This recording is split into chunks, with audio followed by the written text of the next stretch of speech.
આપણને એવું ગાંઠ બંધાઈ ગઈ છે કે શીખવાનું અને સંસ્કારો અને ધર્મ ને એ બધું ભારતની ધરતી ઉપર જ છે, બીજે ક્યાંથી કંઈ શીખવાનું હોય જ નહીં. સાહેબ આપ બધા ગુજરાતીઓના આશીર્વાદથી 17 જેટલા દેશ ફરવાનો સદભાગ્ય મને મળ્યું છે. આ માતૃભાષાની વાત કરવાની મને સદભાગ્ય મળ્યું છે ને એટલે યાદ કરાવી દઉં છું કે શીખવાનું વિદેશના લોકો પાસેથી છે. તિયન તકતી અને ભૂંજી થા ગીતાનું આપણું સૂત્ર છે કે ત્યાગ કરીને ભોગવ. આ લખાણું અહીંયા અને જીવી બતાવે એક વિદેશનો માણસ સાહેબ, બિલ ગેટ્સ, 500 અબજની પ્રોપર્ટીનો માલિક. આપને ખબર છે કે માઇક્રોસોફ્ટ વર્લ્ડ દુનિયાનો પહેલા કે બીજા નંબરનો એ અબજોપતિ માણસ. અને એક દિવસ એના ઘરમાં એની ઓફિસમાં બરાબર એક લિસ્ટ આવે એપોઇન્ટમેન્ટનું, અને એપોઇન્ટમેન્ટના લિસ્ટમાંથી એ 8મા નંબરનું નામ જોવે ને તો મેરી મેક્સવેલ ગેટ્સ. એટલે એની પીએને બોલાવે કે આ મેરી મેક્સવેલ ગેટ્સ આઈ થિંક અમારી માનું નામ છે. એટલે એની પીએ કીધું કે હા સર તમારી માં છે, 3 વર્ષથી તમે તમારી માને મળ્યા નથી એટલે એને તમારી એપોઇન્ટમેન્ટ માગી છે. મેરી મેક્સવેલ ગેટ્સ, મારી માએ મારી એપોઇન્ટમેન્ટ લેવાની હોય કે આ શું તમે કરો છો? તો કે સર પણ શું કરીએ, તમે છેલ્લા 1.5 વર્ષથી તમારા બાળકોને કે તમારી પત્ની મિલિન્ડાને મળ્યા નથી અને તમારી મા 3 વર્ષથી તમારી રાહ જોવે છે ને કંઈક કામ છે અને મારે તો લિસ્ટમાં જ દેવું પડે ને. એટલે એને કીધું કે આજની બધી એપોઇન્ટમેન્ટ કેન્સલ કરી નાખ. કે પણ સર આપણે $500 મિલિયન નુકસાન છે. કે ભલે થતું, મારી માને ફોન લગાડ. અમેરિકામાં કે ફોરેનમાં રિવાજ છે કે ભાઈની ઘરે જાય ને તો ફોન કરીને જાય. આપણી જેમ બપોરે 12 વાગે આવતો જ ન રહીએ સીધો.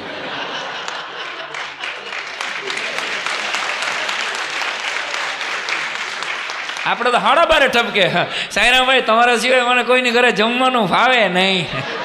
આ પેલા ફાટવું જોઈએ ને તો આ 9 વાગે ન ફટાય મોટું ફોન કરીને. 12:30 આવે ઘણાય તો સમજ્યા, આપણો લોટ ખૂટવાડે.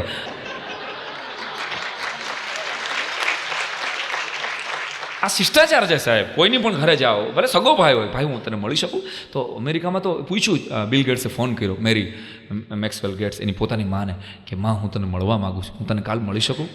માએ બહુ સરસ જવાબ આપ્યો. મેરી મેક્સવેલે, આ જનેતાએ સાહેબ, જનેતા તો અમેરિકાની હોય કે ઇન્ડિયાની હોય, માં તો માં હોય, એણે એટલું જ કીધું કે બેટા દીકરાની એપોઇન્ટમેન્ટ માએ લેવાની હોય, આ જગતમાં કોઈ માની એપોઇન્ટમેન્ટ દીકરાએ લેવાની હોય.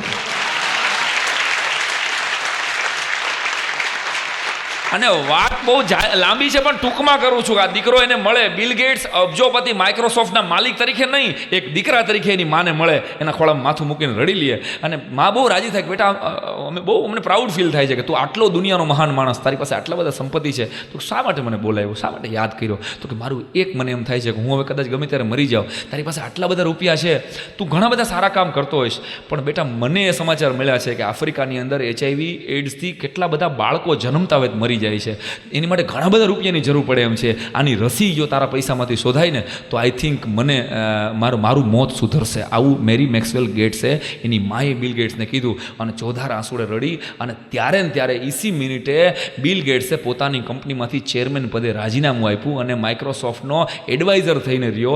રાત્રે વોરેન બફેટની સાથે, એટલે દુનિયાનો અવ્વલ નંબરનો પૈસાદાર માણસ, એની સાથે એને ડિનર લીધું અને 2 જણાએ નક્કી કર્યું, એટલે $150 કરોડ પોતાના અને મિલિન્ડા પોતાની પત્નીના નામે, મિલિન્ડા એન્ડ બિલ ગેટ્સ ફાઉન્ડેશનના નામે એક ભંડોળ ઊભું કર્યું, એમાં આપ્યા અને એની ઉપર $250 કરોડ વોરન બફેટે આપ્યા. એટલે આટલા કરોડો ભેગા થઈ અને HIV એડ્સની સૌથી પહેલી રસી સાહેબ શોધવામાં આવી સાહેબ. તો કેન તકતી અને ભૂંજી થા, ત્યાગ કરીને આ માણસે ભોગવું. ગીતા આપણે અહીં વાંચીએ છીએ, રચાણી અહીંયા, પણ સાહેબ અબજો રૂપિયાની સંપત્તિ હોવા છતાં એ માણસને એની માના એક શબ્દ એ ક્લિક થઈ ગયું કે નહીં, આ તો બધું વ્યર્થ છે સાહેબ, હું કાંઈક જો સારું કામ કરીને નહીં જાઉં તો હું આમને આમ મશીનની જેમ કામ કરીને મરી જવાનું છે સાહેબ. આ બિલ ગેટ્સના જીવન ચરિત્રમાંથી પણ શીખી શકાય, જરૂર નથી. અને હું તો કહું છું કે પુસ્તકોમાંથી આપ ગોતવા ચાહો છો, અરે સાહેબ તમારી જિંદગીનો રોલ મોડલ તો તમારો પિતાજી જ હોય સાહેબ, તમારા કાકા હોય, તમારા મામા હોય.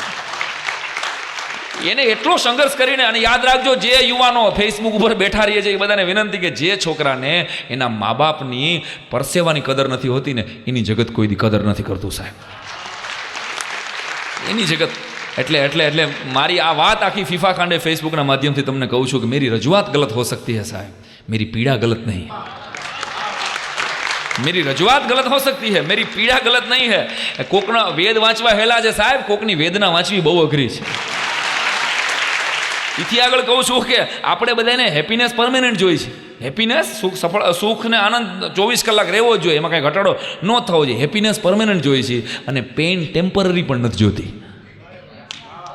પેન ટેમ્પરરી પણ નથી જોતી, આપણી કરુણતા. એટલે હું તો કહું છું, જ્યારે પણ જીવનમાં દુઃખી થાવ ને, કદાચ ભગવાન ન કરે નારાયણ, અને ક્યાંક દુઃખી થાવ તમે, તો ઈશ્વરને ગાળો દેવાને બદલે ઈશ્વરની અમારે ભરોસો રાખવો કે નક્કી અંધારું જીવનમાં થયું છે ને, તો ભગવાનને પ્રેમ કરીને ભરોસો રાખવો કે ઈશ્વર આપણા માટે કોઈક સરપ્રાઈઝ પાર્ટી બનાવી રહ્યો છે સાહેબ. અને સફળતાની વાત આવે એટલે ફરી પાછું ફેસબુક ઉપર આવવું છું કે લોકો તમને ફેસબુક ઉપર ગોતે એના કરતાં ગૂગલમાં ગોતે ને ત્યારે સમજવું કે તમે સફળ છો સાહેબ.